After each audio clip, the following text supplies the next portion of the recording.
मावळ प्रांत म्हणजे कोणता, तर आता आपण ज्या भोरमध्ये तो भोर तिकडचा तो मावळ प्रांत, वेल्हे, या सगळ्या परिसरातले हे मावळे. त्याच्यामध्ये तानाजी मालुसरे असतील, बाजीप्रभू देशपांडे असतील, कान्होजी जेधे असतील, 60 वर्षाचे बाजी पासलकर असतील, या सगळ्या सवंगड्यांना घेऊन महाराज या रायरेश्वराच्या मंदिरात आले. आणि इथं प्रतिज्ञा फक्त महाराजांनी केली का, नाही. लक्षात ठेवा, ज्या दिवशी प्रतिज्ञा एकटा माणूस करेल त्या दिवशी काम यशस्वी होणार का, अजिबात होणार नाही. शिवाजी महाराजांचं सगळ्यात मोठा गुणकौशल्य म्हणजे संघटन. त्या माणसाने इतकं मोठं संघटन उभं केलं ना, त्याच्यामुळे हे स्वराज्य तयार झालं बघा. कारण की 18 वर्षाचा मुलगा सांगतोय आणि 60 वर्षाचा माणूस काम करतोय. कारण की शिवाजी महाराजांचं वय 18 होतं आणि बाजी पासलकरांचं वय 60 होतं. म्हणजे काय संवाद कौशल्य असेल. आणि या सगळ्यांना एकत्रित घेऊन हे स्वराज्य घडवायचं होतं. आपल्या सगळ्यांना मी एक प्रश्न विचारतो, सगळ्यांना कवी कलश माहिती असतील, संभाजी महाराजांचे कवी. शिवाजी महाराजांचे कवी कोण होते माहितीये का? हा बरोबर, कवी भूषण. कवी भूषण काय म्हणतो, पैंज प्रति पाल भूमि भार को हमाल चाहो चक्क को अमाल भयो दंडत जहान के साही नको साल भयो ज्वारी को जवाल भयो हार को कृपाल भयो हार के विधान को तेरी करवाल भयो दख्खन की ढाल भयो हिंद की दीवार भयो काल तुरकान के.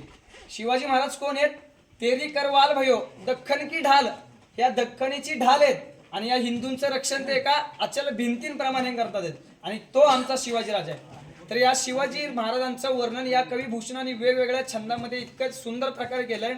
त्यातलाच एक म्हणजे आता आपण ज्या रायरेश्वराला आलोय, हे रायरेश्वराचं मंदिर कुणामुळे वाचलंय, कुणामुळे राहिलंय, फक्त रायरेश्वर नाही, महाराष्ट्रातली विविध मंदिरं ज्या एका राजामुळे वाचली, त्या राजाचं वर्णन करताना तो कवी भूषण म्हणतोय की देवल गिरावते फिरावते निशान अली ऐसे सबे रावराने सबे गए लबकी पीरा पैगंबरा दिगंबरा दिखाई देत सिद्ध की सिद्धाई गई रही बात रब की गौरा गणपती आप औरंग को देखित आप आपने मुकाम आप मारी गए दबकी.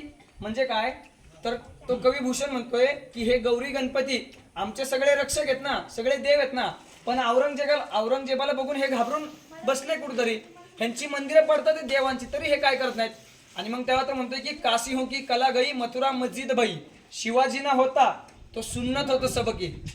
आणि जर खरंच शिवाजी महाराज झाले नसते तर आपली सुनता झाली असती. महाराष्ट्राचे पहिले मुख्यमंत्री यशवंतराव चव्हाण असं म्हणतात की शिवाजी महाराजांचा सारखा एक राजा झाला नसता तर पाकिस्तानची सीमा आज तुमच्या आमच्या घरापाशी असली असती. आणि यात काही चुकीचं नाहीये, लक्षात ठेवा. जो अफजल खान या महाराष्ट्रात आल्यानंतर आपण म्हणतो की शत्रू हे व्यक्तीसोबत असलं पाहिजे, पण त्या अफजल खानाला महाराष्ट्रात आल्यानंतर असं का सुचतं की पहिला तुळजापूरला जावं आणि तुळजा भवानी फोडावी. तो हा लढा फक्त व्यक्तीचा नव्हता, तर हा धर्माविरुद्धचा लढा यांनी पुकारला होता. आणि म्हणून छत्रपती शिवाजी महाराजांनी सश्रद्ध या रायरेश्वरासमोर शपथ घेतली की या स्वराज्यासाठी माझा जीव कमी पडला तरी चालेल, पण हा स्वराज्य मी उभं करणार. आणि याची सुरुवात आपण जिथं राहतो त्या पुण्यातनं झाली. 1635 साली काय होतं या पुण्यात, आपल्या आज IT सिटी दिसतंय, बंगले दिसतात, गाडी दिसतात, असं काही नव्हतं. सामान्य लोकांची एक वस्ती होती. पण 1635 साली रायाराव नावाचा आदिलशहाचा एक सरदार आला, अख्खं पुणे उद्ध्वस्त केलं, गाढवाचं नांगर फिरवला, एक कवटी लावली तिथं आणि सांगितलं की आजपासून या पुण्यामध्ये कुणीही राहायचं नाही, हे स्मशानभूमी आहे, इथं जो राहतील ते मारले जातील, असं सांगणारा रायाराव. बघा काय काय काय हा सांगतो मी. तर असा रायाराव. आणि मग जिजामाता येतात, दादोजी कोंडदे होतात आणि त्यांना सांगतात की ही भूमी आपली आहे. त्यांनी पुन्हा एकदा लोकांना गोळा केलं आणि ते पुन्हा वसवलं. तर या पुण्यामधनं आपण आलो तर आपल्याला या पुण्याचा इतिहास माहिती पाहिजे. आणि त्या पुण्यामध्येच शिवाजी महाराजांनी सोन्याचा नांगर फिरवला आणि त्या सोन्याच्या नांगरापासूनच या स्वराज्याची सुरुवात झाली. मग तुम्ही एक फक्त असं सिनारिओ तयार करा की वयाच्या 17व्या वर्षी म्हणजे 1647-48 ला एक 18 वर्षाचा मुलगा स्वराज्याची शपथ घेतोय की मी एक हिंदवी स्वराज्य उभा करीन, स्थापन करीन किंवा या महाराष्ट्रात निर्मातीत करीन. पण तीच प्रतिज्ञा 1674 पर्यंत म्हणजे जवळजवळ 20-30 वर्ष एखादी गोष्ट ठरवायची आणि तिच्यासाठीच काम करायचं. याचं एक उदाहरण म्हणजे छत्रपती शिवाजी महाराज बघा. त्यामुळे इथं घेतलेली प्रतिज्ञा ते रायगडावरती झालेली राज्याभिषेक याची प्रेरणा म्हणजे हा रायरेश्वर किल्ला आहे. शिवाजी महाराजांचे फक्त एक 2-3 कौशल्य सांगतो किंवा 2-3 गुण सांगतो जे आजच्या काळात आपल्याकडे खरंच असली पाहिजे. एक तर चारित्र्य.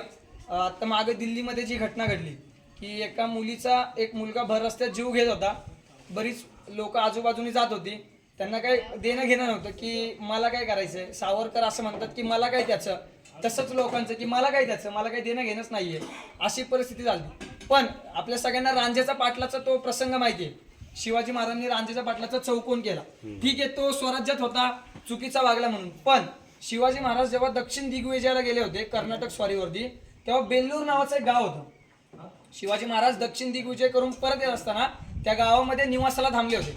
आणि निवासाला थांबले असताना त्यांचे 2 बैल चोरीला गेले. शिवाजी महाराजांनी आपल्या सरदारांना, ज्या सरदारांनी किल्ले जिंकून घेतले, त्या सरदारांना सांगितलं की आपले बैल शोधून या. मग हे 2 सरदार जेव्हा बाहेर पडले बैल शोधायला, तेव्हा त्यांना कळालं की मल्लाप्पा नावाची एक राणी आणि त्या राणीने आपले बैल चोरले.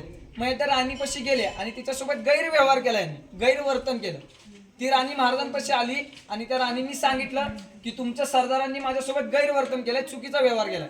तर महाराजांनी काय केलं, सरदार आपले आहेत, किल्ला जिंकून देणारे सरदार आहे, तरी पण महाराजांनी सांगितलं की यांचे डोळे काढा.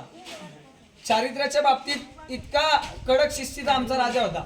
पण आज 350 वर्षानंतर आम्ही ते विसरून जातो. पुण्यामध्ये सदाशिव पेठेमध्ये जर एखाद्या मुलीवरती एखादा मुलगा कोयता घेऊन हल्ला करत असेल, तर ज्याच पुण्यामध्ये शिवरायांनी सोन्याचा नांगर फिरवला, त्या पुण्याला या शिवरायांची विसर पडते का, असा आपण सगळ्यांनी नक्की विचार करावा. का आपण संस्कार देण्यात कुठेतरी कमी पडतोय का आपल्या मुलांना, असा देखील विचार करावा. दुसरा म्हणजे समर्पणाची वृत्ती. मी मागे एकाला सांगत होतो की आता आपण जेव्हा खाली जायला निघू तेव्हा कान्होजी जयदेंचं गाव आहे इथे खाली, कारी नावाचं. तर त्या कारीमध्ये कान्होजी जयदेंची समाधी आहे. त्यांचाच एक असा प्रसंग आहे. कान्होजी जयदे जेव्हा प्रतापगडावरती आले, अफजल खान शिवाजी महाराजांना मारायला आला होता 40,000